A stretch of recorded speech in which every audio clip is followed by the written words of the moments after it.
iyeye ni iby'agaciro cyane kuba wisanze kuri iyi mirongo.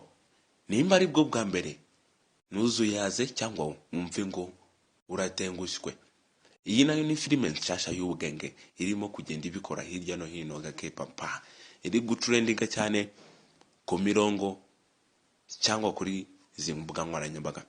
Nimba ari bwo bwa mbere wisanze hano, ngenzange n'umwanya kwa updatinga kamenya filime ziza z'ubwenge ziri kugenda zibikora hirya no hino gake gake. Nitwa Dream Boy cyangwa S Boy one of there.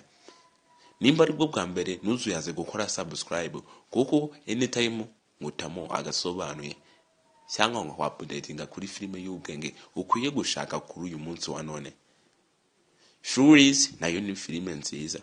Nka hano uko uri kugenda ubibona, uri kugenda ubona amazina ya filime nyinshi zigiye zitandukanye. Ushobora kuba utarayirebye kuko hariho filime nyinshi ziba zaragiye zisohoka ntitubone umwanya ukuntu tugende tuba updatinga kuri buri filime imwe ngo tubaha amateka yayo, ujye kureba wamenye no ku mateka yayo. Akenshi biratugora kubera filime akenshi ziba zabaye nyinshi kandi n'abantu bashaka kureba filime namwe muri benshi.